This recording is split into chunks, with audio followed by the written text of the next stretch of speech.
Where have you been hiding? Yes. Okay, I have a situation. Maybe the possibility of some documents not looking completely right. So if you want to go by my office tomorrow? Okay, I'll go. I like, no, something that probably needs to be investigated. Okay. Okay. Good afternoon, Ms. Watts and board members and staff and community members.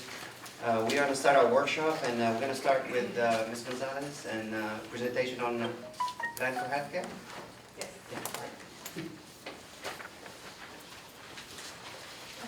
Good evening, Madam President, members of the board, and of course our employees who are here to, I guess, really hear all this, that's kind of been building up. We want to know what's happening with our health insurance. What are we looking at for next year?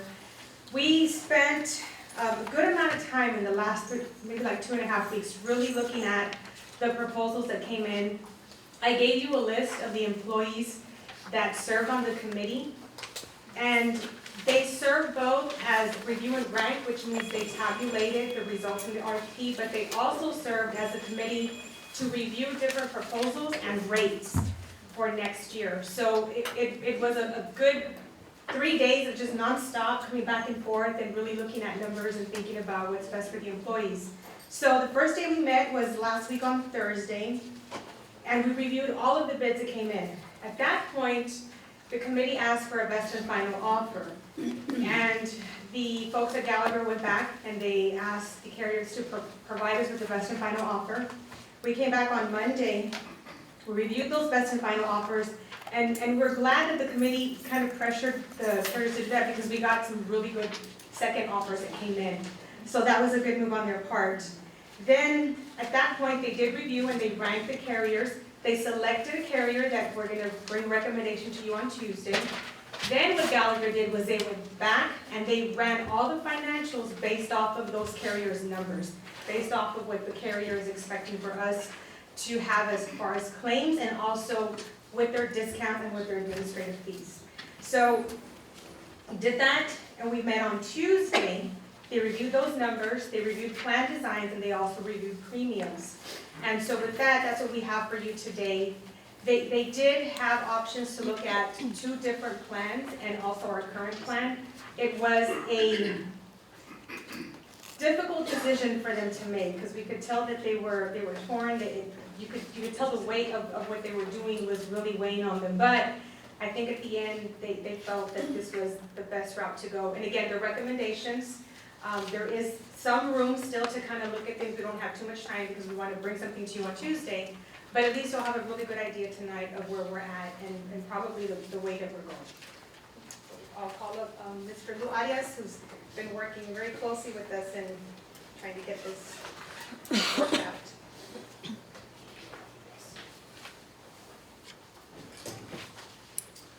out. Good evening, Madam President, distinguished members of the board, Superintendent. My name is Lou Arias. I'm with Gallagher Benefit Services, and as Ms. Gonzalez said, we did go through the RFP process. She summarized what that process was and how we got to where we're at today. So what I'd like to do is go over the exact same presentation that I did show your insurance committee that they based their decision on, and then provide some color and explanation on some of the numbers. And answer any questions you might have, because I do know that this is a very touchy subject. As you can imagine, benefits are extremely important to your employees. They do take into consideration when they go to a school district, not only salary, but what they're going to get in the sense of benefits. And I know the school district also looks at that package as part of how they recruit and retain talent. And so this is not something that that's thought about very lightly. It's probably one of your second, if not, it's a close third expenditure. And so it's something that we really need to think long and hard about. So with that being said, I'm going to go ahead and get started. So if you'll look at the handout, do I just hit here? We'll go straight to the comparison grid. And as Mrs. Gonzalez mentioned, we did have the carriers that submit their initial offer. And we showed your committee some numbers. The decision was made, once we looked at those numbers, to go back and ask for a best and final. And the reason for that is one of the proposers had a very competitive rate on the table. However, it had, on the stop loss, it had what we call a carve-out or an exclusion, meaning that there were two dependents that they were not going to cover at all. So in exchange, we looked at, okay, they came in with a very competitive proposal, but there are two people that they're not going to cover, they don't want anything to do with those claims.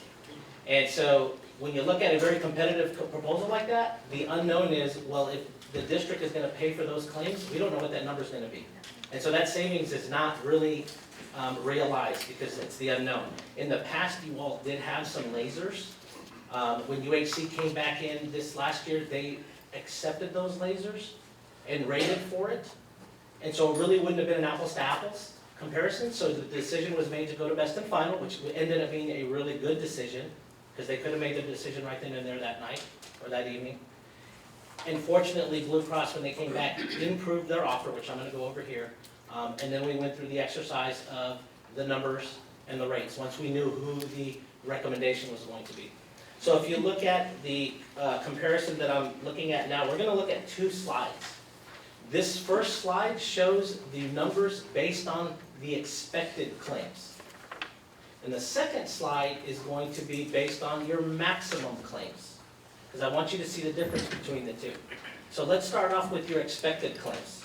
I'm going to look at what your current arrangement is on the far left-hand side and just go down the line so that we can get an understanding of what these numbers mean. And then as we start to move to the right of this spreadsheet, you'll already know what, how this tallies up and which lines we need to pay attention to. So let's just look at your current arrangement. You guys are currently self-funded with UHC.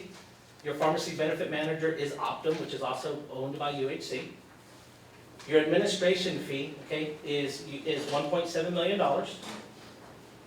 Your net administration fee is $1.678 because they did give you guys a $50,000 allowance this year.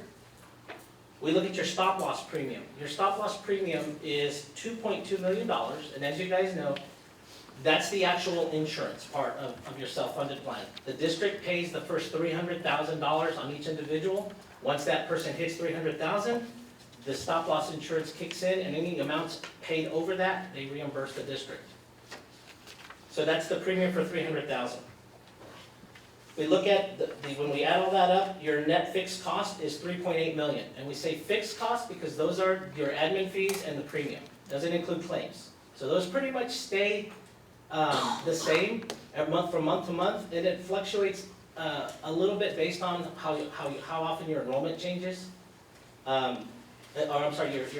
employee count. So we take that $3.8 million. The expected claims that UHC, when they came back, said, we think your claims, you can expect to be at about 12.9 million. It's not the max, but that's their best guess based on the data that was provided to them to come up with this number. So if you add the 12.9 to your net fixed cost, it comes out to $16.7 million. So what you can say is currently your plan is a $16.7 million plan, all in, or not all in, I'm sorry, to expected. The district, when you take into consideration the 505 that the district contributes for each employee, and then the portions that the employees contribute if they choose to buy up or add dependents, when we add all that together, it comes out to $17.9 million.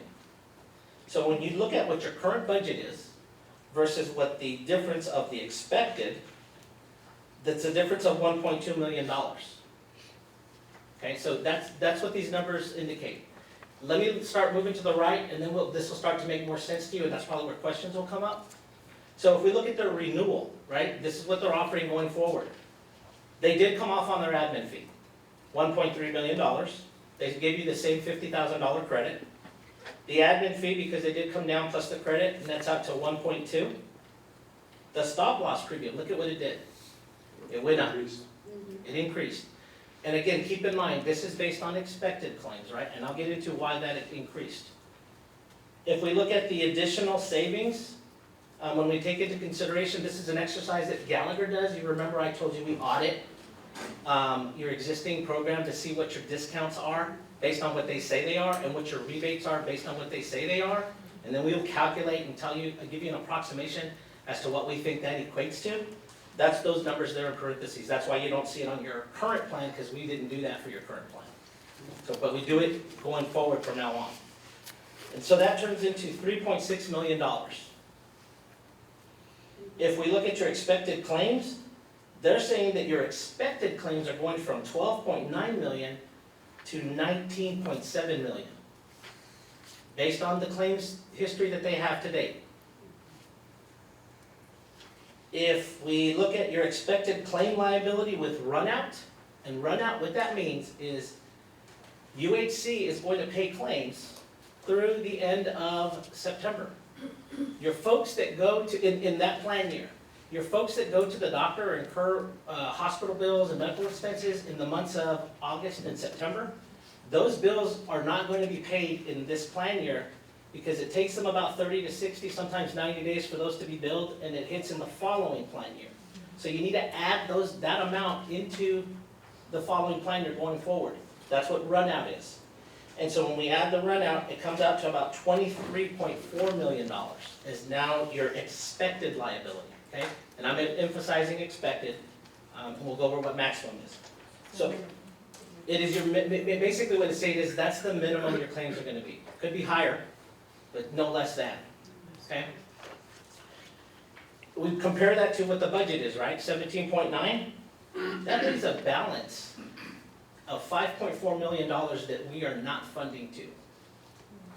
Because we're only funding to 17.9, but the claim pick has increased, the risk has increased, the expected or minimum has increased, so we're not funding correctly. So that leaves a balance of $5.4 million. Same exercise, and I'll speed through this a little bit faster, but it's the same exercise. The only difference is I told you about the Texas Education Collaborative that we have on the pharmacy side with ESI, where we've got a bunch of school districts that all agreed to collaborate. 150,000 members gets us a lot more negotiating power than the 2,400 you have here when we talk to pharmacy benefit managers.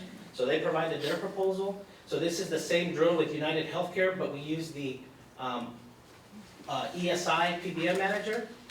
And so if we go down, the claim pick is at $23.2 million, and the difference is $5.2 million. So there was some savings there by going to the collective. If we look at Blue Cross, and Blue Cross, when I say Blue Cross with Prime, that means their PBM. It's called Prime Therapeutics. That's their pharmacy benefit manager. It's integrated. 1.2 million is what they proposed, so their admin fees were less. They gave a $400,000 credit, as opposed to the $50,000 that UHC is proposing.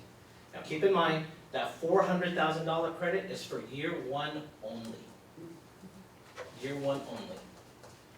Year 2, 3, if you choose to continue with them, they provided a $75,000 credit for year 2 and a $75,000 credit for year 3. It exceeds the $50,000 that UHC was doing, but they're giving you a big credit up front to try and get the business. They want your business. So when we take that $400,000 credit, look what it does to your net admin. It's $800,000. It's less than $1 million. Now their stop loss premium, this is interesting, right? They came in at $2.3 million. So we add the $2.3 million, and then we look at their discounts with Prime Therapeutics after we did our research on discounts and rebates. So we come up with a net fixed cost of $2.6 million. So that's just your fixed cost, right? Now we add the claims in there. They're saying that your expected claims, or minimum, is going to be 13.7. It's a lot less than the 19.7 that UHC says they're going to do. Why? A lot of times you hear, and your insurance committee is going to attest to this because they probably asked this question a lot, and I know it was asked, is they always ask who has the best discount out here, Aetna, Blue Cross, UHC. Every carrier pays a different amount of money for the same heart attack or the same cancer based on their deal strength. So what this says is that Blue Cross, combination of, they do want the business obviously, so they're sharpening their pencil, but it also means that they have some pretty good discounts in this area. And so they get the same claims that were paid under UHC, they're saying they pay less for. If we add the runout, right, because UHC is not going to pay those, so those have to we have to move that over to the Blue Cross area. We got to add $2.4 million. That's what we think your expected runout is going to be. So now we're looking at your minimum or your expected liability at 18.8. We compare that to your current budget of 17.9. We're only behind $833,000. That stands out a lot. But understand, it's because of that $400,000 credit.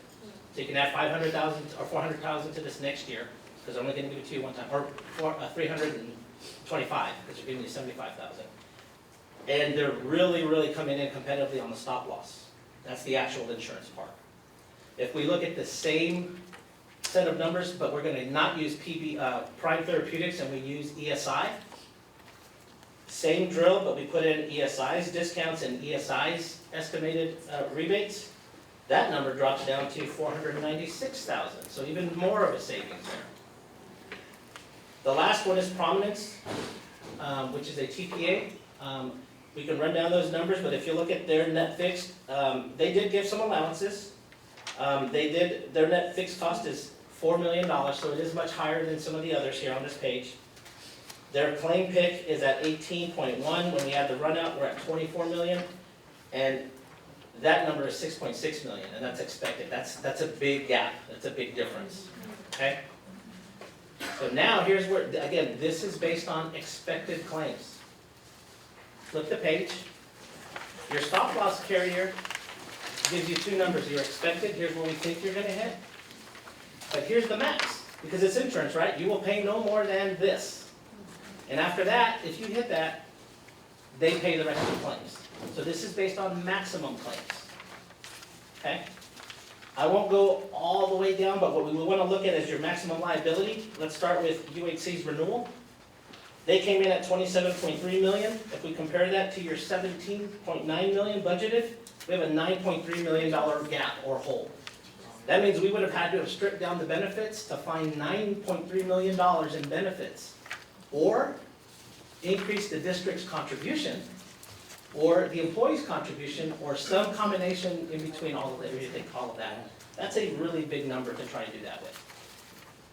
If we look at the same with using UHC and using the ESI collaborative, I'm not extensive, sorry. We look at the $27.1 million. In comparison to your 17.9 budgeted, $9.2 million. If you'd have stayed with UHC, we'd have had to come up with that money either in the form of contributions, either from the school district or the employees, or in the form of plan changes. And when we come up with plan changes to cover that, it's not plan changes to the benefit, it's to the, we lower the benefits to make up that money. Let's look at Blue Cross Blue Shield. With Prime, their claim picking at 21.6, so the difference is $3.6 million. Still a lot of money, but it's a lot less than the $9.2 million. They are going to save you some money. If we look at Blue Cross with ESI, the TEC collaborative, the education collaborative, that number shrinks by another, it's $3.2 million. And then if we look at Prominence, it's at 9.4, it's way high. So the focus should be on this slide, and the reason the determination, when we came up with your plan changes, we used the maximum exposure liability, and there's a reason for that.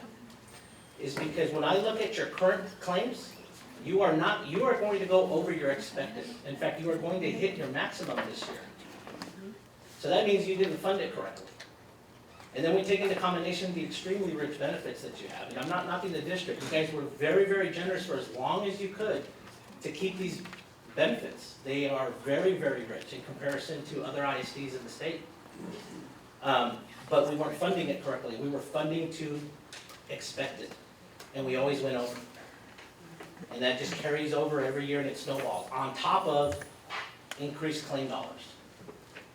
When we fund to the maximum, we're funding as we should. In other words, we are collecting enough money in the form of contributions from both the district and the employees and tweaking the plans to offset that $3.4 million so that we do not underfund. So we will not go over, if the claims go over $21.3 million, the insurance kicks in. If we go to the expected, if you flip back real quick, it's 18.4 and the claims come in at 20 million, we underfunded. So my job as the consultant considering the situation, the financial situation, is fund to the max because you're gonna hit your maximum this year, and then looking at your claims, I don't see you, I do see you possibly hitting your max going forward this next year. And so it's important to understand the difference between those two scenarios. So when I get to the plan designs and then what that equates to, it's because we're funding to the maximum. Now what happens when we fund to the max? We're collecting enough money. But what if we fall short, claims don't come in? What if claims don't come in to 21.3 and they come in at 20? You have a fund balance now. Because claims came in less than the maximum. When you do it the other way, you fund to expected and they go over, we're in a deficit. We're not collecting enough money.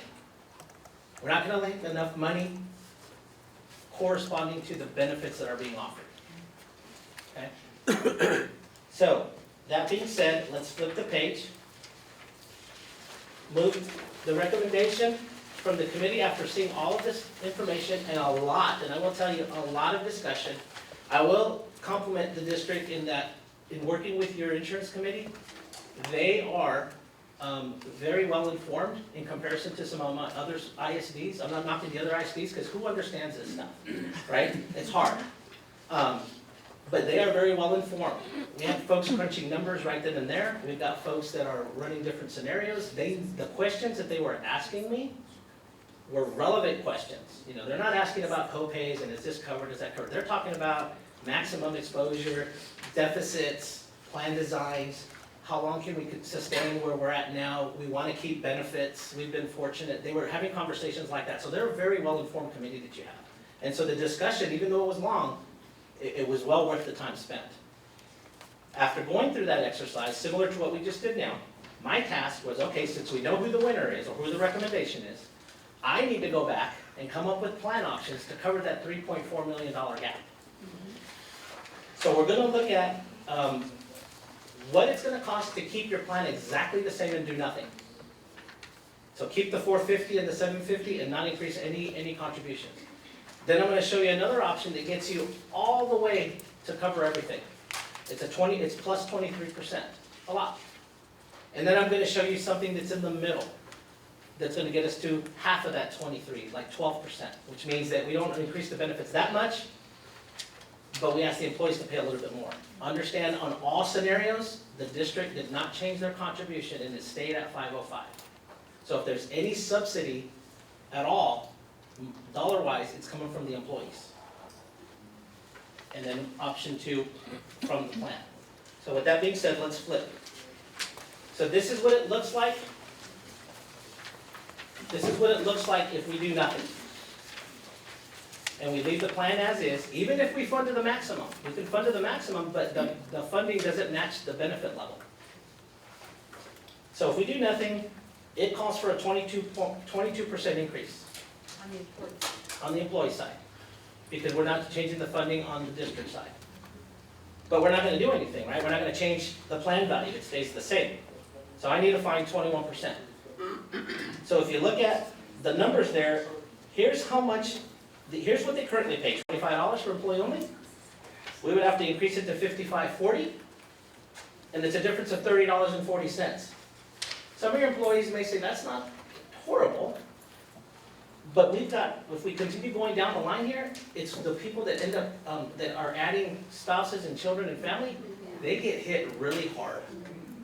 Look at the next tier, employee spouse, they gotta pay an additional $405 a month. Employee children, up to 2 children, an additional, on top of what they pay today, $265.79. And so on and so forth. Look at the family, that's a lot of money. And then that's on the medium plan. If they want to really buy up, look at how the numbers get worse there, because they're choosing to buy a lower deductible, the $450, which is extremely rich. And when I say that, I'm not saying that to be facetious or be disrespectful. It's a rich plan. If we flip the page, the proposed plan option that I came up with first shows the 2 plans, the high and the medium. So the high plan would go to a $3,000 deductible, and the medium plan would go to a $5,000 deductible. The areas in yellow are all the areas that I needed to make changes to find that 23%. So the out-of-pocket changes, the co-pays change, the urgent care changes, and the ER changes. If you look at the high plan, it's a $3,000 deductible. We look at the out-of-pocket maximum. The co-pays changed on this as well, but since it's a buy-up, the benefits are a little bit better because they're paid. So if we go to the next page, how much does this cost? So this came up with a 23%, so it covers the cost. So if you look at the sheet here, the medium plan, they currently pay 25, they'll still pay 25. If you look at the employee only, they're only paying $567 more a month. So on and so forth. Worst case here is on a family, $8.95 more than they do today. But there was a big trade-off on the benefits. Same thing on the high plan. They want to buy up, it goes to an additional $1.91, $7.20. There'll be some people that don't get hit that hard, but then there's tiers where people are that they're going to feel it. May I ask a question? Yes, What ma'am. percent of our employees do we have on the medium plan versus the high plan? You have the majority of your employees on the medium plan. Okay, give me a number. 85%, 62%, 75%? It's probably close to 80 or 90. Yeah, she can give you the exact number. Oh, is it? No, on your Oh. first. Oh, on the first proposal? Yeah. Yeah, I did. Let me pull it up. Oh, on the enrollment sheet? Yeah. So I'll give you, that's a good question. Let me give you that breakdown. So on the medium plan, we have 1,600, I'm sorry, we have 1,400 employees on the medium employee-only plan. So total, we've got 2,000 employees on the medium plan, 186 on the high. Okay, so 1,400, 1,400 on the employee-only medium plan, and on the high? 121. Oh, okay, so maybe actually the majority of them, yeah. Right. Okay. Okay? So, that's the first option. Trying to keep the rates the same as today. Let's go to the second, or the page thereafter. This was kind of the happy medium that I tried to provide. So instead of going so drastic on these, what we did is on the high plan, it's a $2,000 deductible. No, I'm sorry. Oh, it's a $1,000 deductible. The out-of-pocket changed to $4,000. Your co-pays in yellow, 30 to 40, 75, and only 150 on the ER.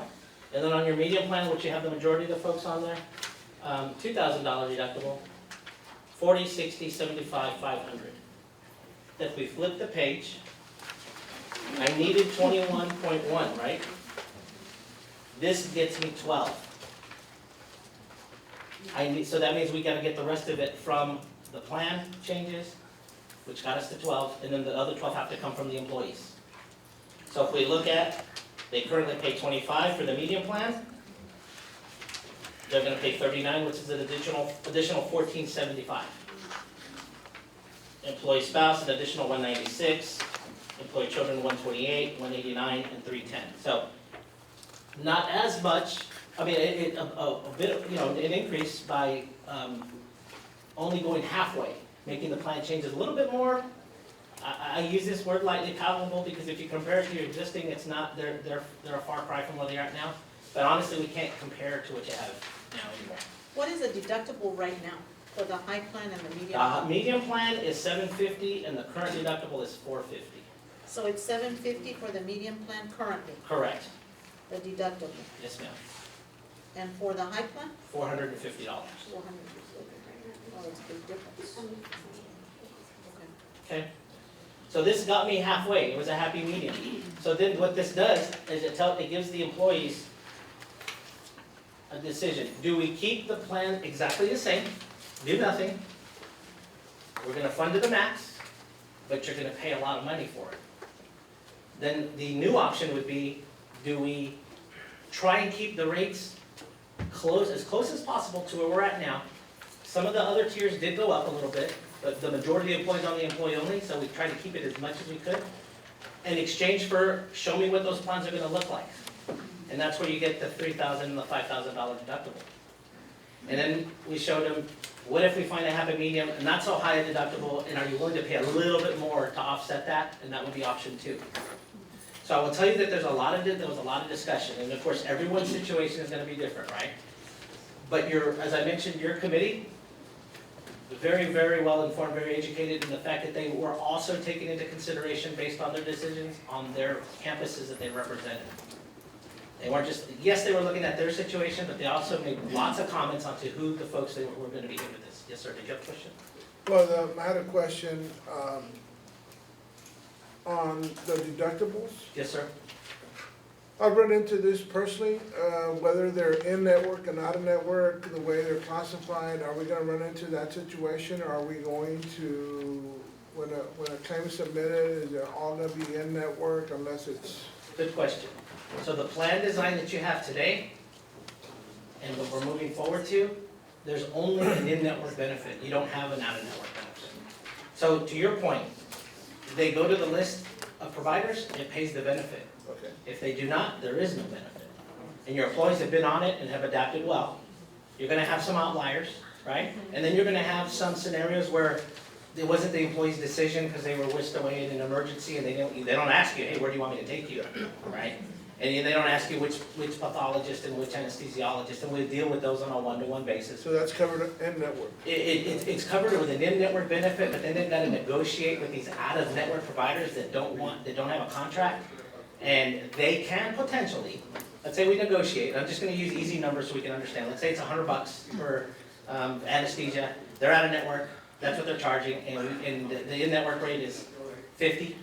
So we try and come up with a negotiation, let's say they say, okay, they'll take 60, the in-network, but it's their discretion if they wanna go after the employee for the other 40, because they're not in-network. That's the best thing that can happen because they're not contracted. And it's a problem statewide, especially emergency rooms. Yep. Because a lot of the emergency room physicians, and again, I'm agnostic as to how that works. A lot of them are not in network.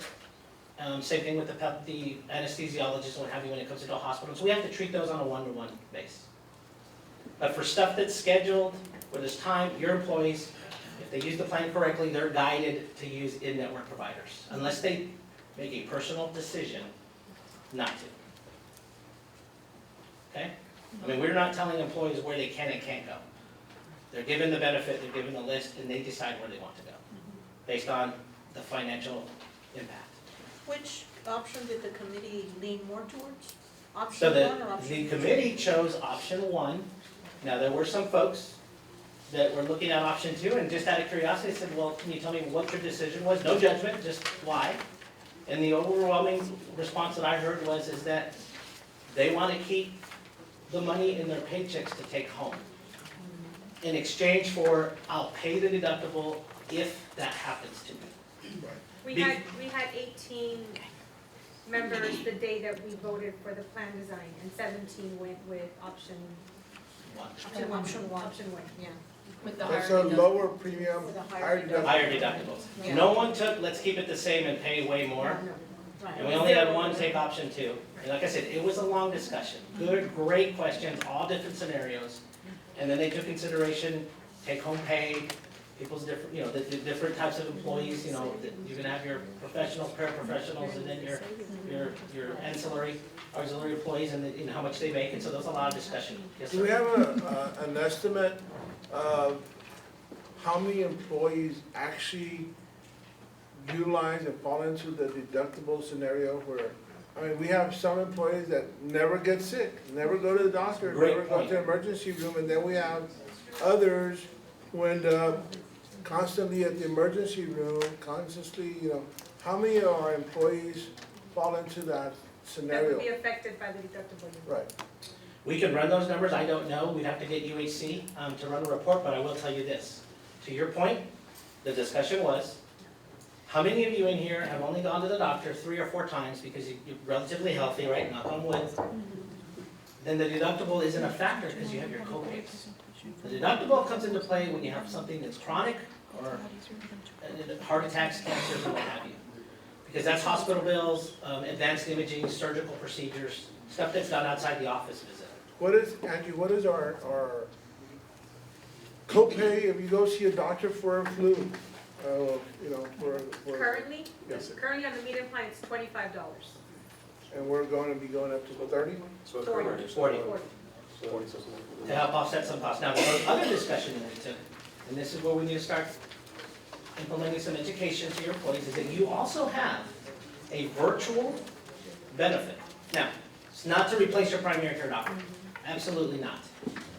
It's for those folks that find themselves after work or in the middle of the night, or don't have any more sick time and can't take time off, but they need to see somebody, and they kind of already know, I know what I need. I have an ear infection, I have a cold, I know what I need, but I don't have time. They can use their virtual medicine benefit, which is covered at 100%, not even a copay.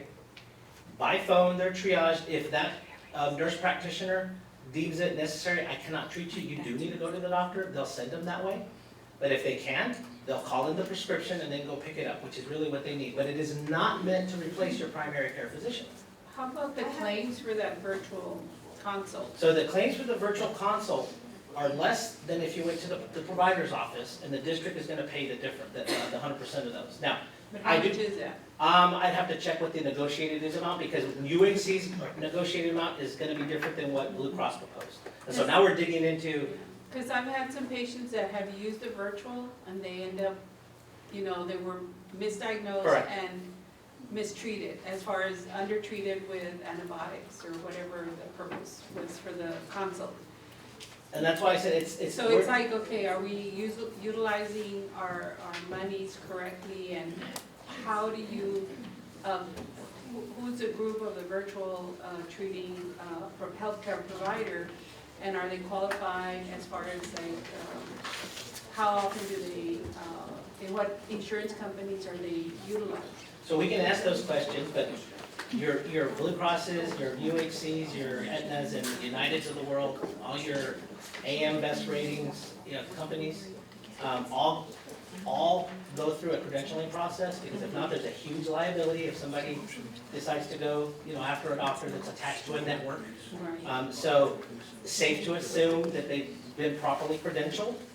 To your point, today we don't have a ton of utilization on it, which I think we're missing the mark on. I do not want people to think that we're telling that they have to do it to save the district money. It's merely an option if they choose to do so. And it's not to replace their primary care. But I will tell you that if we start to see more utilization, it could potentially keep somebody from going to an urgent care, or one of these urgent cares that's not really an urgent care, Right. or the ER. That one visit in itself would pay for the program.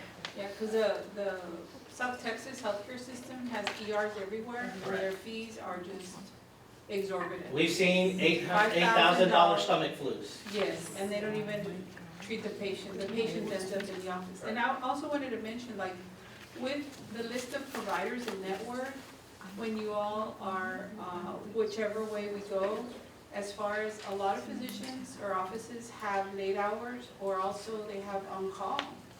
And, I have a practice, and I'm all, I take call, and people call in after hours. I've been, taking call for 31 years, so it's also underutilized. Agreed. Versus a virtual, because most of these individuals we know personally over the years. And so many times the employees or the recipients of these healthcare plans, just across the state, many times they underutilize the person on call for that particular practice. I 100% agree. So perhaps in a packet or something, you can educate. There's going to be a education campaign. The carriers already have this type of information. They're actually more than willing to come out and do it. But when you go online, if we can get the employees to start using online or their app, everyone pretty much can work a phone and download an app. When they look for their doctors, it clearly states the hours of operation. And so that if they ever run into a situation where it's after hours and their doctor's closed, they can go in there and check and see if there's anyone else that's open until 8 or 9. It has a number after hours. It will show that there, so that they're not immediately just running to an urgent or an ER. Right. It's an educational process. Correct. All insurances are trying to do that, because the ERs, they're overcharging the insurance, and everybody pays for it. Well, the district pays for it. Well, but everybody, like in Oh, yeah, general, absolutely. they're charging $6,000 just to walk in the door. everybody's paying for it, because if insurance is having to pay out the money, everybody's rates go up. Correct. Yes, sir. I just want to just add that, first of all, I want to thank our insurance committee for their hard work members, and some of them are here in the audience. I want to thank you and both of you for working on this. I just want to say that after looking at these two options, I asked Mr. Arias if there is a possibility of looking for an option and in between option 1 and option 2, because I wanted to make sure that we have more options for our committee members to look at. I felt like 2 options is a little, and having a 3rd option will provide even more insight and help our committee members make a better decision. So I'm hoping that we get that soon, right? Correct. I ran some preliminary numbers because, this RFP moved very quickly. I mean, literally when we found out who the recommendation is, the very next day, I had to leave here and go back and tally some numbers. I did run some preliminary ones. You get to a point when you get from, let's say, a $2,000 or $3,000 deductible, and we're trying to find something in between the 2 and the 5, where it starts to lose its value in the form of a discount. So something in the middle, it does provide a discount. So the ones that I tried to run, which I'm looking for maybe something a little bit different, it only equated to about a 4% savings. And the fact that your employees didn't pick option 2 tells me that I don't know that they will even be willing to go to another option that's reduced by 4%, but I will certainly put that out there. The other, and I hesitate saying this, the only other, there's 2 other options, but and I don't recommend one of them, but I'll bring it to your attention, one is the district and up its contribution. The second one The is the one. conservators say, no. The second one, I'm gonna tell, like I said, I hesitate doing it, I don't recommend it, but as a board, you can decide what you want to do. So, because you have funded to expected all this time, and this is the first time we're funding to the maximum so that we don't carry this problem forward anymore, we price it accordingly. Of course, You next year could- we'll revisit when we don't have that $400,000 discount. You could fund this year, if you chose, to the minimum and take the risk of the difference between what claims is expected and what the maximum is. I don't Okay, think so we can afford that. Based But on, I don't recommend it. I mean, I don't okay, think. based on your experience, because you're obviously an expert in the field, what is your probability? So based on my experience, is that you can do that if you get a handle on your claims, but more importantly, if you have a fund balance that can cover that We risk. don't have. You don't, No. right? So if we knew that you had another $3 million or even $2 million in the fund balance, we could fund to expected, and if we didn't hit it, you have the money. Funding to the max covers you, and if we come in lower, we've got a fund balance now. Sir, is there Dr. any Lopez, way? let me add a little bit on that. But we're doing that now. For the last 3 years, Right. we have hit our max, And it's a problem. and we have That's your funded to the minimum. And I'll ask a question Yeah, after this. that's true. Sir, I've got a question. Is there any way that you could provide us, maybe next time that we have an insurance workshop, a utilization report for last year and the year before? Sure. Because I'd like to see a breakdown of specifically where were those expenditures. And like you can probably do like maybe whatever headings, but then break those headings even further. So we get claims reports like that, and as your consultant, when we start to plug in all these numbers in, you'll get this from me quarterly. Well, actually, you'll get it from me monthly. And then you determine if you want to see me every month showing it to you or just Well, quarterly. that's what we need to, because this has been such a hot topic for us the last 3+ years, because we have had to dip into our fund balance every year, and it's been in the millions. And we've been trying to get a handle on how to balance that, so we don't have to be dipping into our fund balance and see it, it dwindles really quickly.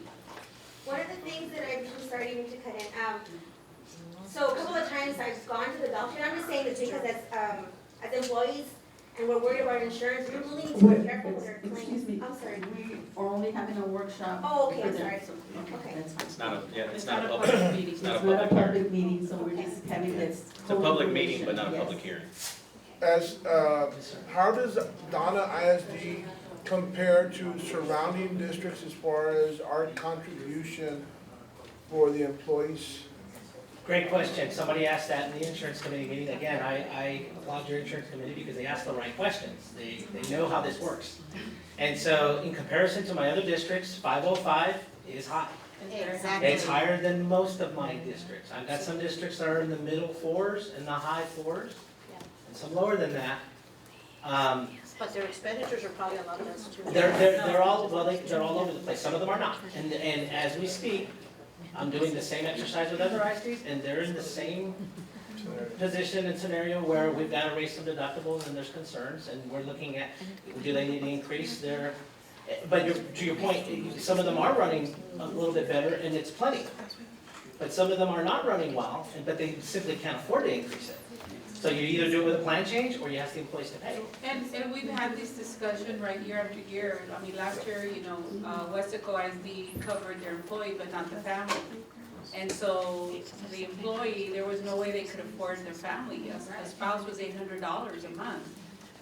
Mercedes, last year, each employee was having to pay over $250 for their insurance. Forget the family. They couldn't afford to pay for their family. So we've gone over this, over many years, and this district is one of the benefits that has been preserved for employees because they do pay such a large amount of their contribution.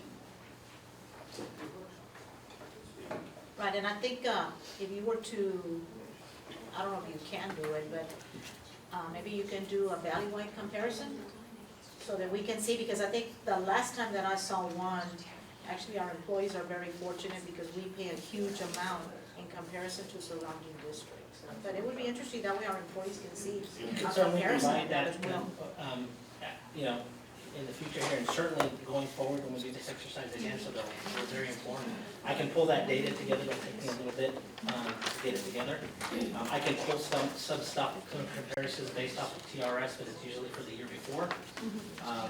But we can certainly include some benchmarking, even with my monthly reports, to benchmark you against other districts so that you have a clearer understanding of where you are. So one of the things like Dr. Vargas mentioned about the breakdown, because we've talked to Angie about it before, the catastrophic cases are the ones that really throw, it's a curve, and also the ER utilization with a higher deductible. I think a lot of employers have gone with a higher deductible because that's for emergency. It's not for cold or, it's for emergencies. And when people use it for minor care, the cost, the employer or the insurance, it carries a heavy, heavy fee.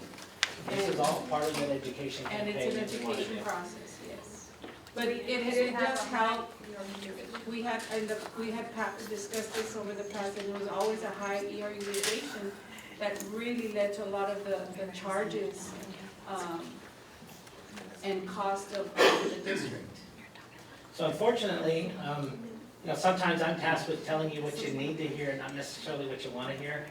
And we need And so I have to show you the maximum, right? Mhm. You, like I said, I hesitated telling you guys this, but you can, you brought up that you've been funding to the minimum all along anyway, and you can certainly still do that, and it'll reduce some of the designs and maybe the cost will stay fixated, but all you're doing is kicking the can further down the road, and it's gonna snowball on you the following year.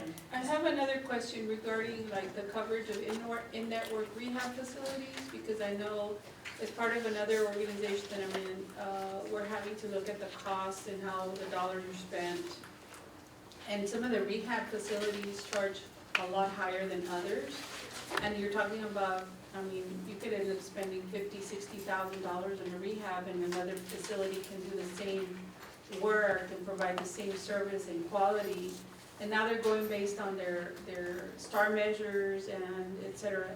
Is that something that is looked at with the Blue Cross as far as the rehab, like if somebody needs a hip replacement or ends up cardiac or stroke, as far as, because that, if you have one or two or three people, you're talking about $500,000, $1 million in cost, in healthcare costs. So that's part of the problem.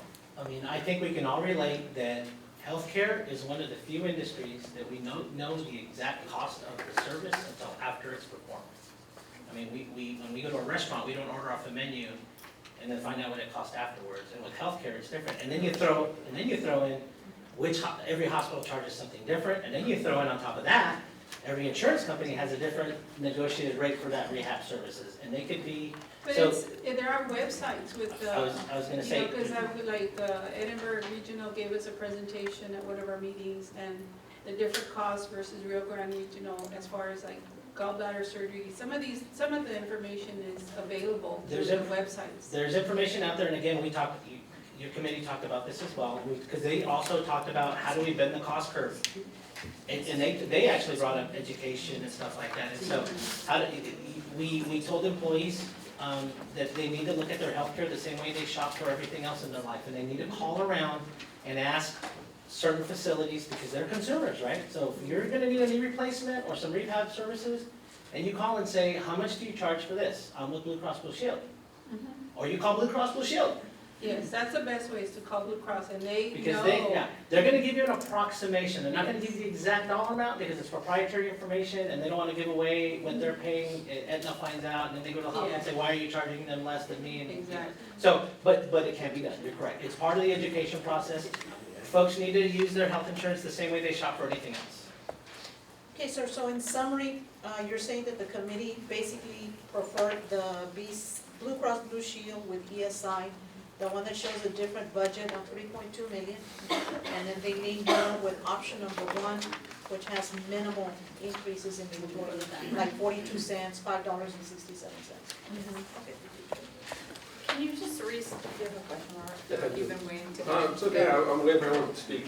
Well, I had a question that Go ahead. Go ahead, Bob. There's only two questions I have. One is the difference of employees that you have. I didn't see, if you have 2 employees, what would be the cost within the district? And then if you have a comparison between, a cost comparison between someone that earns less versus high.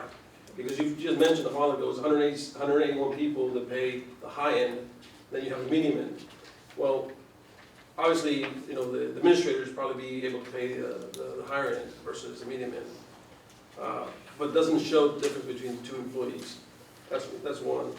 And the second is, why do we not know about the expenditures and costs prior in the last year or 2 until now, saying that our expenditures are, for example, if a person goes to a doctor, just like Dr. Graham was talking about, on an emergency basis, well, we know there's going to be a cost associated with that, but we don't know that until after it's performed. So that's just Right. performed, and after the claim, they bill All for right, it. so the claim comes in and says, I don't know, $500,000 because the person had a heart attack. Got it. The cost to us is what? $500,000, or is it going to be negotiated through all these companies, or is it negotiated with you as our representative? It's a great question, so I'll take that one first. So when you, anytime you go to the doctor or receive services from a lab or a hospital in your scenario where it's something large like that, you get something in the mail, and sometimes on your email, and you can certainly pull it up on the computer on your app, called an EOB, an explanation of your benefit. So if that claim comes in at $500,000, it gives the total cost that that hospital says it cost. Then the next column says ineligible. And it's ineligible either due to it's not a covered service, or they knock it down based on Blue Cross's or whoever your carrier is negotiated discount, and it's significant. You'll see that 500,000 sometimes go down, and I'm not giving you exact, but it could be half or less than half. Then what's applied to your deductible is now that amount, not the 500,000. And so all of that is transparent, and employees always know what their portion is based on. So if you have to pay your 20%, depending on your plan or deductible, you don't do it based on off the gross fee. And I always tell employees, do not pay what's on the billing statement, because a lot of times that billing statement gets sent out before the claim comes in. When the provider gets their check, they get the exact same information, and they should bill it according to the discounts that they agree to with Blue Cross or UHC. And so I always tell folks, when you get that bill, the first thing you should do is start looking for that EOB, and you put them together, and what that EOB clearly says, employee responsibility is, and it gives you the number. That's the amount. I take it a step further, make a copy of it, circle it, and show them that that's how much my insurance pays, and if they have a problem with that, they need to call Blue Cross, because that's what they negotiated to do. So there is that transparency, but here's the reality, and I'm guilty of it too. Reality is when we get these things in the mail like that, or the email, and we see it from our insurance company, we think it's a bill, and it clearly states, you guys can attest to it, that it even says, this is not a bill. But we're afraid to open them, and we don't look at them. And then we keep getting bills and bills and bills, and then we might pay more than we're supposed to pay. So, education, right, this keeps coming up, we need to educate employees and tell them, download the app, the explanation of it, if you download the app, I'm with Blue Cross Blue Shield. When I go to the doctor, I know when that claim hits, because I get an email that says, you have a new EOB, and I can read it right then and there.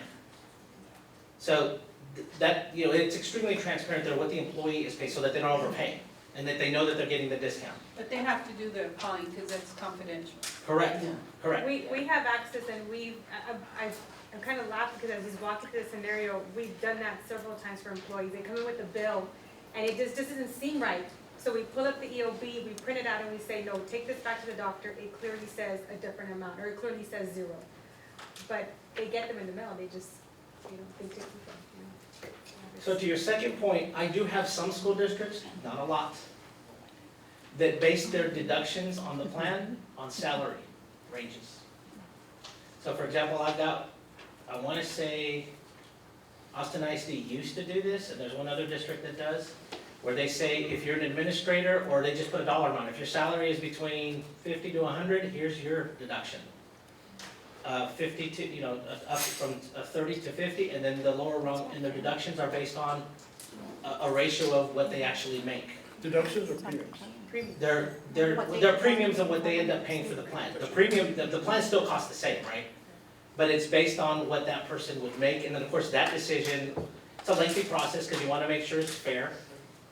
We could help you with that, we have models, but it's something that you would have to implement maybe next year because there's a lot of models and lots of things that we need to consider. So only in that scenario can you base it off of what an administrator pays versus what a bus driver or somebody as an ancillary employee would pay. The second part to your question is if you have 2 employees, you could, if you have a husband and wife, they can either pick employee only, which in this scenario, they'd only pay the $25 or whatever it is, and it'd be cheaper for them, than for them to say employee spouse and pay for a spouse, which is much higher. Yes. And I do have some districts that in their benefit, in their booklet, in their guidelines, their handbook, that stipulates if you're a husband and wife, you cannot play that game and see which one's cheaper for you. They have to do employee only. That's ours.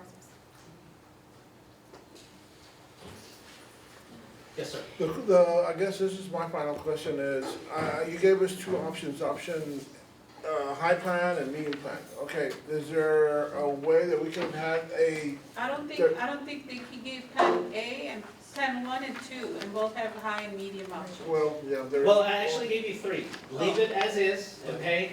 Plan 1, leave it, the premium the same. That's true. And then plan 2, a middle. Okay, but this is my question is, Yes, sir. okay, is there a way to get a scenario for each plan with a high plan, medium plan, low plan, or? So 3 options. Where 3 you plans. have, the bottom or base plan would have a higher deductible, and it would be like a 0 premium, where then your medium plan would be a little bit higher deductible, with a little bit higher premium, and then if you choose to go with the higher plan where you're paying more money, I mean, where you're saving some way, where that, I mean, I guess I did the opposite, where Correct. the higher plan would have the lower deductible, So to your point, basically what you're looking at in your scenario is you would look at option 1, which was selected.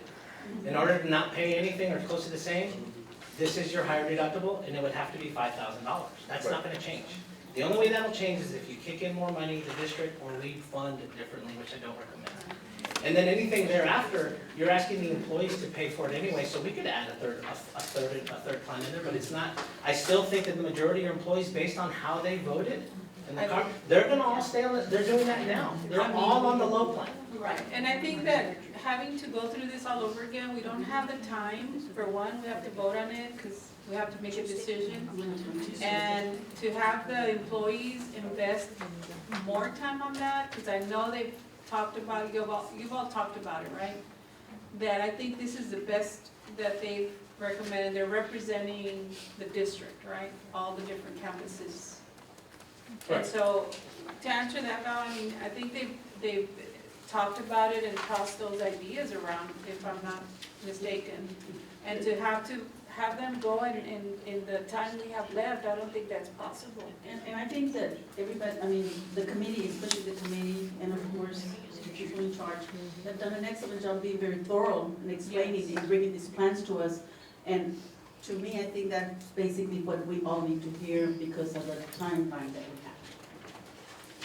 The only other thing I wanna throw in here is, I wanna make sure y'all understand that everything that we proposed here, when we put it out to bid, there are no commissions, it's net of commissions. So when we talk about enrollment, you guys had some enrollment support, that's not included in here. That's something to consider. On the current budget, is that the number that you have tentative and subject to change? Because we talked about the August and September timeline shifting over to the next year. So that dollar amount of 1.2, is that the number we're gonna look for next year? Which As you- slide are as you presented referring it? to? Which The slide? very first one was self-funded cost based on current budget. And we're looking at the Blue Cross. Expected, with the expected, aside not the next 1.2. one, but expected. On the top line, 1.2, Mhm. that's your fixed cost, correct, that is your admin cost, it's based on a, No, the 1.2 where it says difference of liability and current budget on the bottom left. oh, that's your current arrangement. So It that's what could, I'm it saying. could change, because that's based on only claims through July. Right, so that number may shift right to the following year, or is that gonna stay? Well, I calculated, remember, run out. Right. So I took 3 additional months and stuck it in there to help, and it's an estimate, right? I don't know what claims are gonna be It in might there. be less, but It could be less, it could be more, but I made an estimate and carried it forward. So there's margin there for it to cover. Or something unfortunate can happen, we have a really catastrophic claim and it could exceed that amount, because there's no way, we do our best to calculate that, our actuaries do that. Okay. So our hopes are to bring a recommendation Tuesday so that we can start working our enrollment calendar, because this goes live on 10/1. So we need to give the enrollment, the employees, and Blue Cross enough time to load everything into the system and be ready for 10/1. Are we gonna get additional charges with assuming Blue Cross is a new provider, if they have to send people to help register? Well, regardless of who enrolled, that wasn't part of, Not included, so we can get a bill for. that's additional cost? Well, so typically Blue Cross will come out and help do some enrolling. You guys have, or in the past have had, your agents of record who provided services.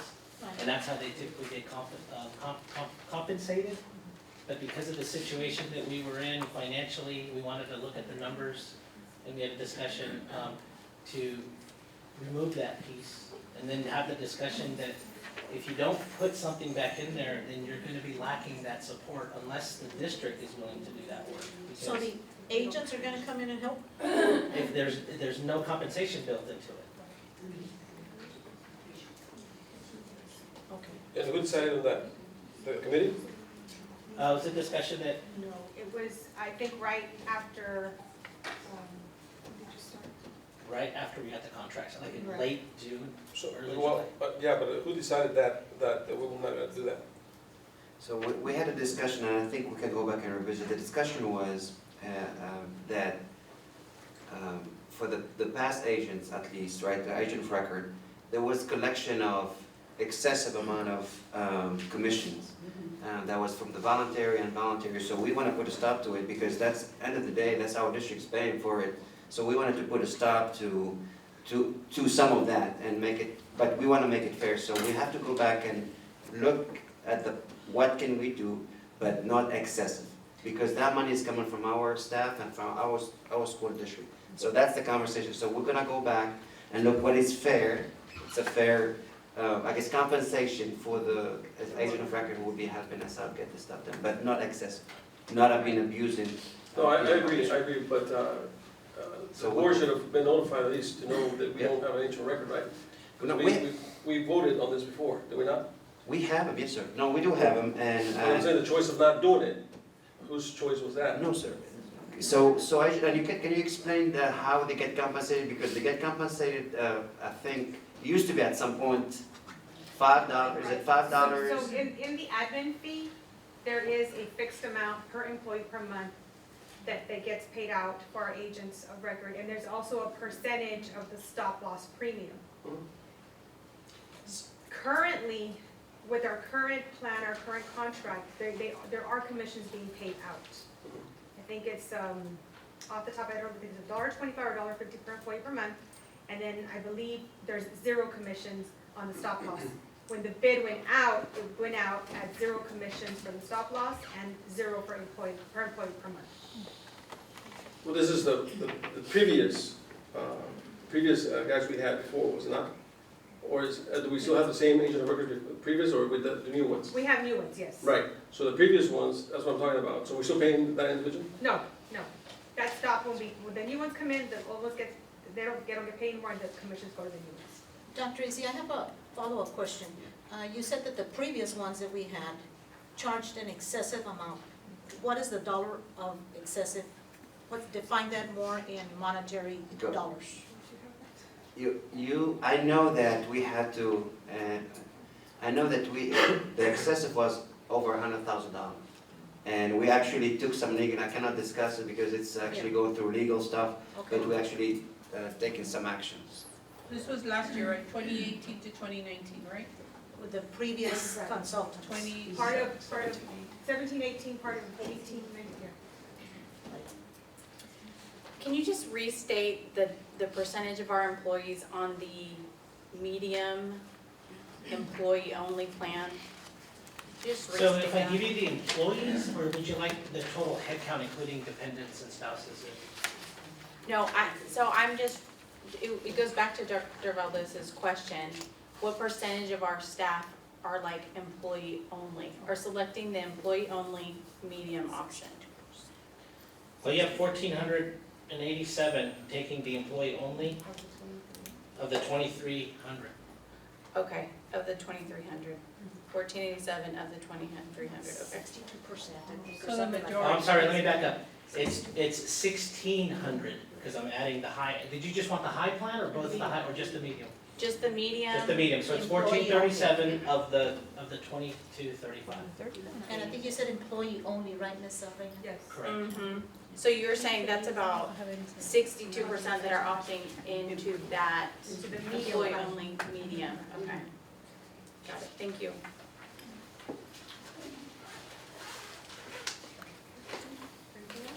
Other question? Thank you. Thank you. Thank you. Thank you. Next, we have Ms. Cancino. Bring in some good news, Ms. Cancino. I love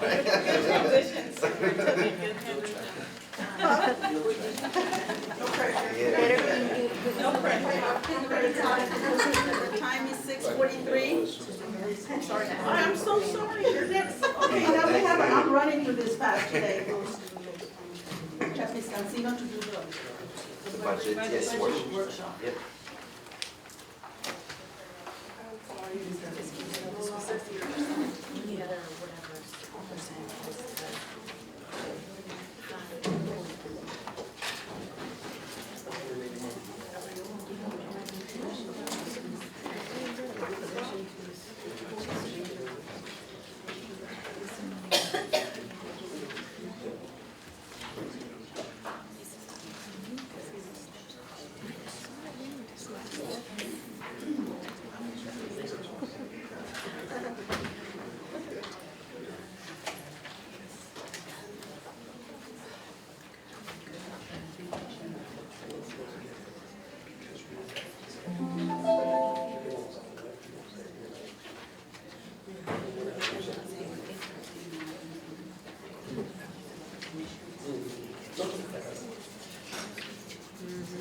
Good evening, board members, ladies and gentlemen. I'm here for budget workshop number 4.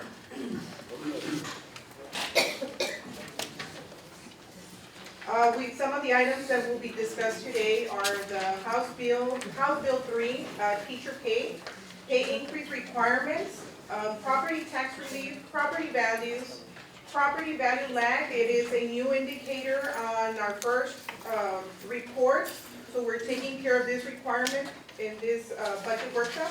Tax collections, projected revenues and expenses for the 19-20 school year, and compensation options for the 19-20 school year. I've already, in the previous budget workshop, I went over the House Bill 3 and the pay requirements of the increase that we're going to receive from the new law. In the new law, we are required to give 30% in pay increase. 75% of the 30% is required to be given for teachers, librarians, counselors, nurses, with differentiated compensation for classroom teachers with more than 5 years of experience. So we do have to have at least 2 tiers of pay on the pay increase. The remaining 25% may be used as determined by the district for pay raises for other employees. And I'm going to detail on the breakdown of the 30%. Another change from House Bill 3 is our property tax and our tax rate. In our old law, we had $1.17 for maintenance and operation. Within our tax rate, which currently is at $1.2582, there are 2 tax rates that make it up. It is for maintenance and operation and interest and sinking. I'm sorry, Ms. Yes. I think they have a hard time, our staff members and committee. Can you make it like display? Yeah, so everybody can see it. Oh, sorry. You're fine. I hadn't even. Thank you. Apologize. Here we go. Yeah. So there are 2 main tax rates. The 2 tax rates, I'm sorry, that make up the total tax rate are the maintenance and operations, M&O, and interest and sinking. The maintenance and operation is what we use to operate the school district. This is what we use for paying for our wages, for running the school, for paying our bills, for everything that we do. The other part, the interest and sinking, is what we use to make our bond payments. And this is the money that we took out as loans to build campuses. So in the old law, we had $1.17 for M&O, and we had 88 cents, almost 9 cents, and for a total tax rate of $1.2582. Under House Bill 3, our maintenance and operation tax rate decreased to a little over $1.06, almost $1.07. So that is a decrease of a little over 10 cents. And under our interest and sinking rate, we are proposing to increase it to 15 cents to make it whole. For the past few years, the district has been paying out of fund balance a portion of our bond payments.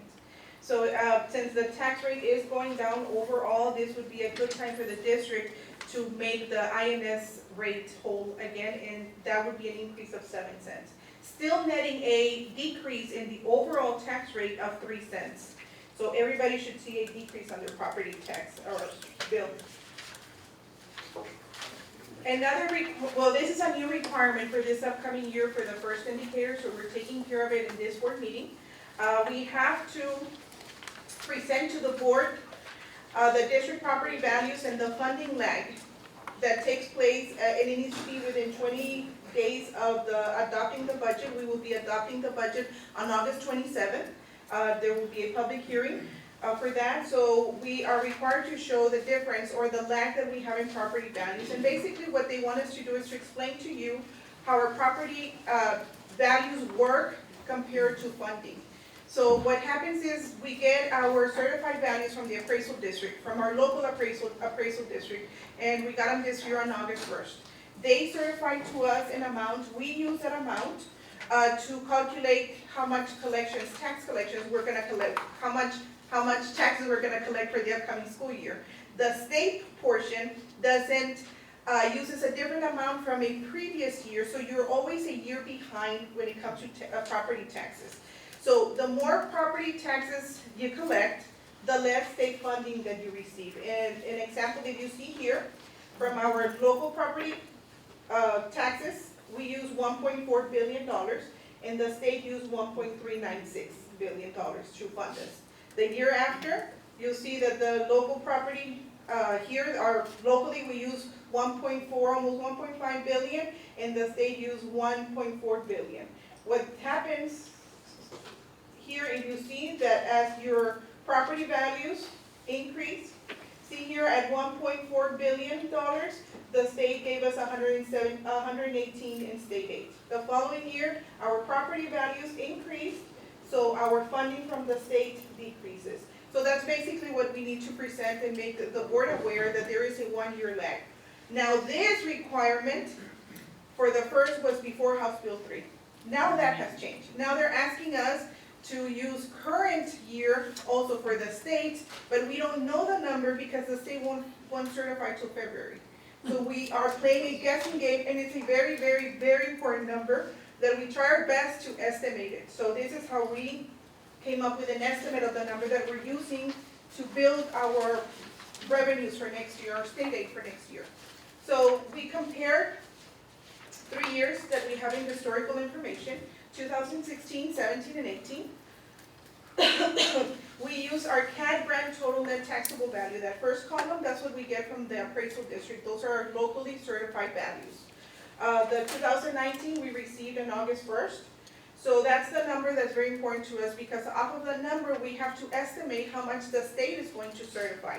So historically, a relationship between our T2 values, which is what the state uses, and our locally certified values, you'll see there is about 97%. So we applied, since the numbers were consistently 97%, we felt comfortable applying that to the current year, so we came up with a $1,482,000,000 number that you see there. And that's what we'll be using for funding for next year. For our tax collections, in this, I'm gonna go over the 2 different rates. We are lowering on the House bill, remember, from $1.17 to almost $1.07. So you'll see the decrease in the maintenance and operation tax collections. Under old law, we would have collected $16.2 million. With the new tax rate, we are collecting $14.8 million for a decrease of almost $1.4 million in local tax collections.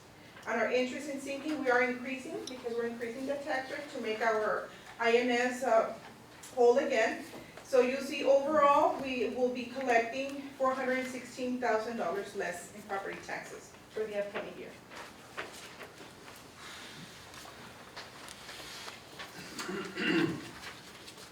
So this is how we work with that House Bill 3 to project revenues, as we have to give 30% of the difference between our old law and our new law. So there is no set amount that we have to give as a raise. I know that there was talk of the beginning there would be a $5,000 raise or a $4,000 raise. There is no set amount. It is just 30% of the difference between what I would have received with the old law and what I am now receiving with the House Bill 3. So I'll go through the 30% and how it was calculated. So under old law, you see there M&O state aid, we would have got $113 million, and you'll see this is where the gain is. Under House Bill 3, we are projected or estimated to receive almost $124.5 million. So that is an increase of a little over $11 million. For our M&O tax collections, we would have collected $16.7 million. We will now be collecting almost $16 million. For a total state local revenue, it would have been $130 million, and for the upcoming year, it will be a little over $140 million. Total refined ADA that we used for last year, it's at 13,303. Currently, we will be using 13,143, so we are making a slight adjustment for potential decrease in our ADA. Our gain per ADA is $147. Total refined ADA that we're using, again, is 13,143. We are reducing. Currently, this past year, our ADA was 13,303. The total gain is $11.1 million from the House Bill 3. So of that, 30% of the gain is $3.3 million. 75%, the $2.5 million is what we have to use for teacher raises. and the other 25% is for other employees. So the 3.3 million is what we have to give in raises. As we go through the budget, we've already put most of our expenses out. The only part that we're missing really is the compensation. Once we set this, we should be pretty good on setting a final budget. So what we have, these are close to final numbers minus compensation. For local revenues, you see 18, 19, that's what we budgeted for. Those are not actual numbers. Under House Bill 3, so I will concentrate on the third column. Under House Bill 3 for local sources, we are estimating $17.5 million for a decrease compared to the previous year of $251,000. Although we had a larger decrease in taxes, our interest rate or the interest generated from our investments is significantly higher than what we had budgeted for. So once we make that adjustment, it was a $700,000 adjustment. It offsets some of the loss from the local sources. On state revenue, we would have received, last year we budgeted $122 million. This year we are budgeting almost $133 million for a gain of $10,408,000. From federal sources, we pretty much stayed the same at $4.6 million for total revenues for the district of $155 million. That is $10.6 million above last year. For our expenses, for this year, we are estimating, and this is without a pay increase, and this is just general fund, $144 million. We took out the subsidy for the insurance, so you no longer see that $2 million expense that we had. We are also taking care of some of the HVAC and some of the projects that we have are also included here already. So total expenditures for the year without a pay increase are $144 million, netting us a surplus of $10.7 million. So now we'll go over some of the compensation options that we have. All of the options, or the two options that we will be presenting, have the new pay system that is being recommended by TASB. So the first one is basically the last one that I brought up during workshop 3, except that I made the adjustment that was requested with the 7% for auxiliary staff. So here you have teachers, nurses, and everybody that falls under that category for that pay scale. It's a 7.5% with a $4,000 pay increase, and for 0 to 5 years, and for 6 and plus years is $4,200 pay increase, for a total cost of $5.1 million. For administrative professionals, it's a 3% off of the new pay range midpoint for $661,000. For clerical support, it's 5% off of a new pay range for $403,000. Instructional support, 5% of pay range midpoint for $512,000. Auxiliary, 7% off of the new pay range midpoint for $968,000. For a total cost of $7,654,574. The general fund, and that's total all employees, so the portion that the general fund would have to pick up would be $6.5 million, and all other funds will be $1.1 million. So keep in mind that we have $10 million that we can use for pay increases. So this is within what we can spend.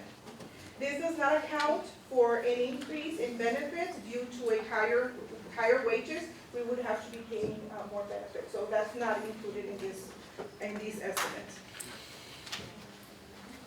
The second proposed plan, it is a pay increase for 0 to 5 years teachers for $4,000 and 6 plus years $4,500 for a cost of $5,467,098.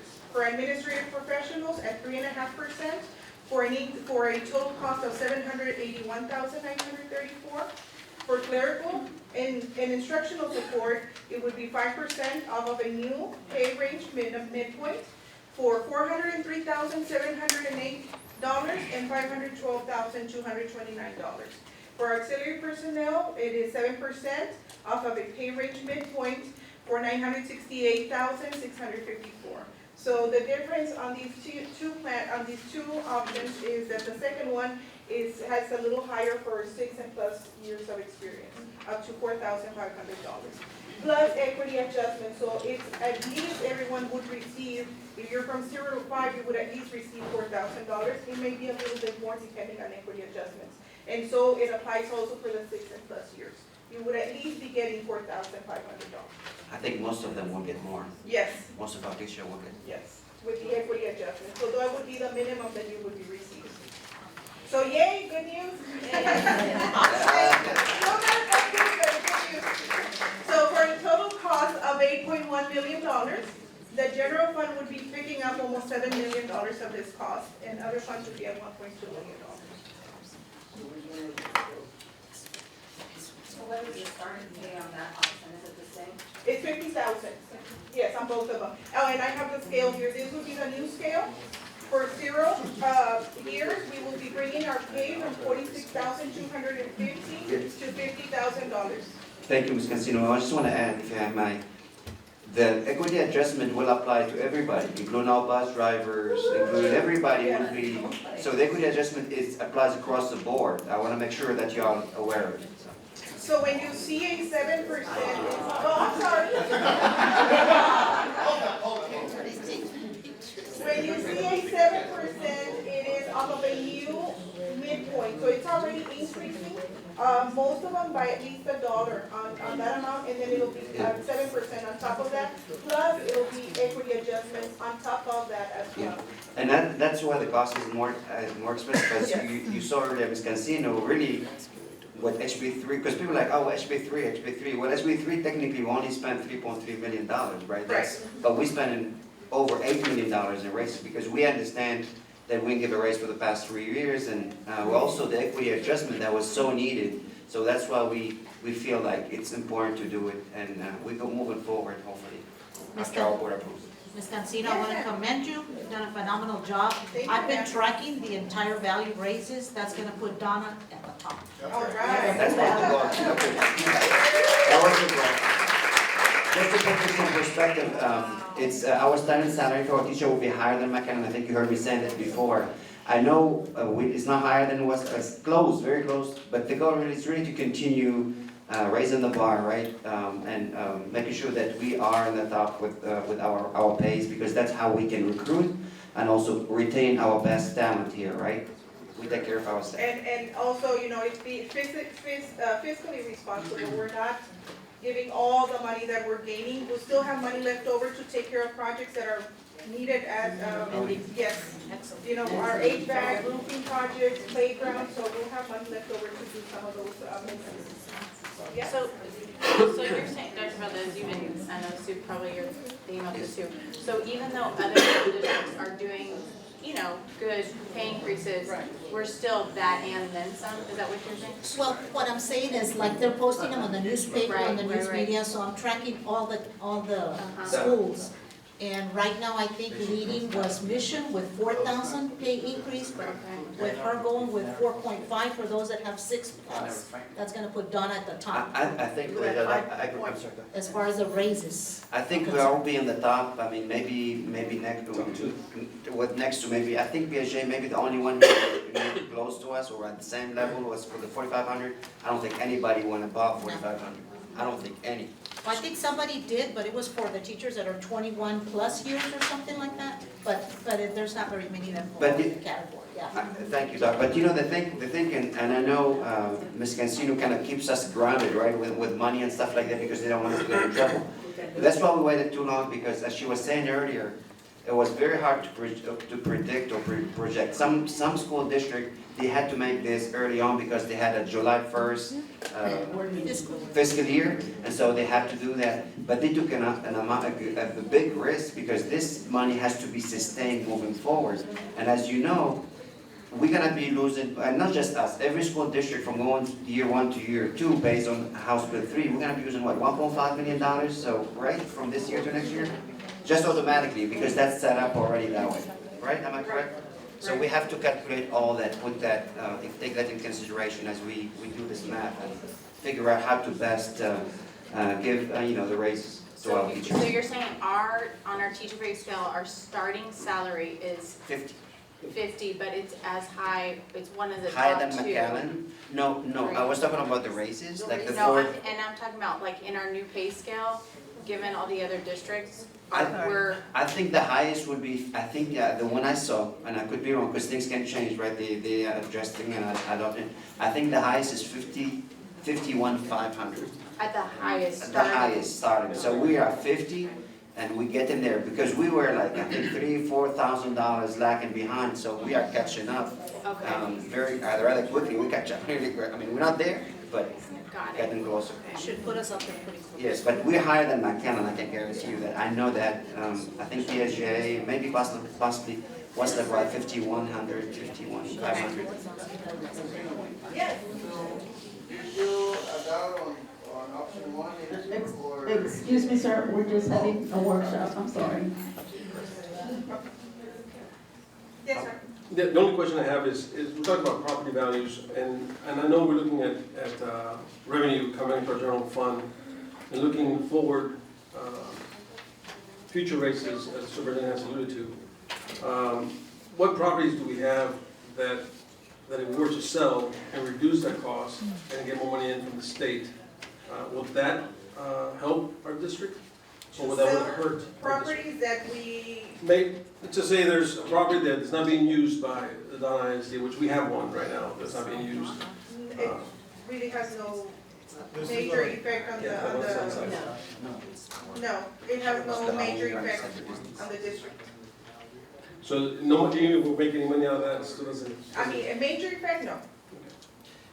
And it's a property value for like the homes and the businesses, and because we see more businesses popping up and down, which is great, right, for the community. But the more businesses we have, obviously, the value will go up, and that's how, we collect more taxes, and that's the state give us less money. I think that's what Well, that's happens. what I'm talking Yes, about. they wanna keep your Right. balance, so yes, one offsets the other, yes.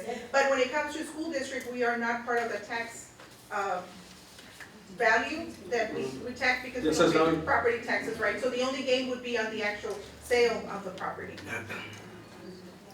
So is this pay scale pretty typical across school districts where, you're 19 years plus and you make 59,000? Is that pretty typical, the increase every year? Yeah, we actually work closely with DASB on this, because we wanna make sure that we're fair, and remember, we wanna bring at least to market, our salaries, our compensation to market. So they are the one who looked at, remember when they came and presented? And so we were working with them closely because we wanna bring our teachers, and everybody But really, it to is market. typical, and then, you're supposed to revisit every year and make Right. adjustments, so that you don't have to have this huge raise, because, unfortunately, we couldn't keep up with it, but at some point you have to address it, and that's why it's costly.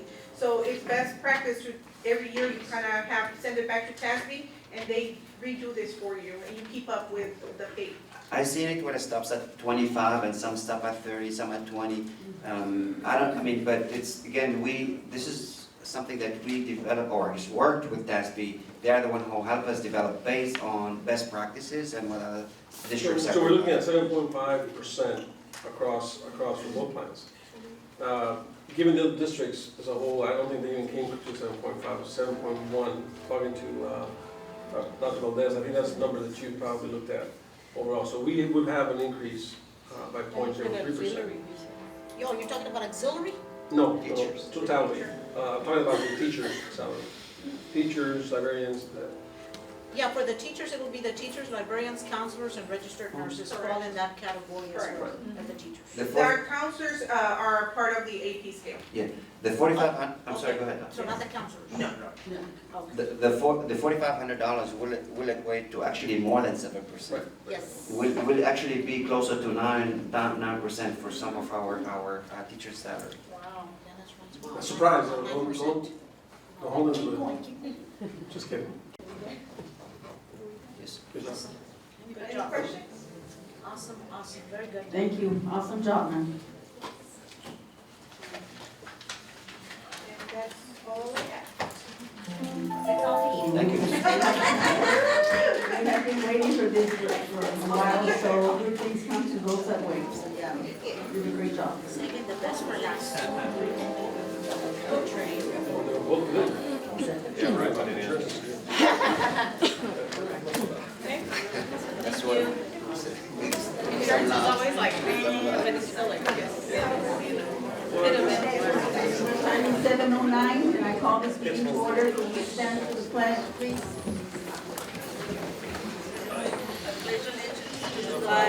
United States of America, and to the republic for which it stands, one nation, under God, indivisible, with liberty and justice for all. And I will remain standing for the moment of silence.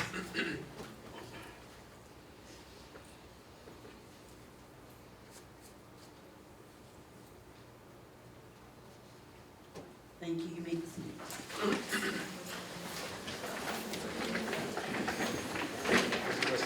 Next on the agenda, we have for executive session. The time is 7:10. Executive session as authorized by the Texas Government Code sections 551.071, .072, .073, .074, .075, .076, .082, .083, and .084. Then, back from executive session, we're into open session. Discussion and possible action to approve superintendent's recommendation of personnel. I move. Second? in favor. Favor. Motion by Dr. Mary, second by Dr. Valdez, and everybody else votes in favor. I also vote in favor. Motion passes. Approval of recommendations of professionals, paraprofessionals, and auxiliary personnel. I need a motion. I move. Motion second. made by Dr. Mary, I second. second by the Colonel. In favor. Favor. Also vote in favor. Motion passes. Approval of recommendation for proposed non-renewal of term contract, no action. Approval of recommendation for proposed termination of probationary contract, no action. Approval of recommendations for Chapter 21 term and probationary contract renewals, no action. B, discussion and possible action to approve pending or complicated litigation settlement matters and or matters where the professional duty under state board requires private consultation with the school attorney, no action. I need a motion to adjourn. Motion. I motion to Made adjourn. by Dr. Valdez, Second. second by Dr. Mary. In favor. In favor. I also vote in favor. Motion passes. Meeting is adjourned. I'll repeat the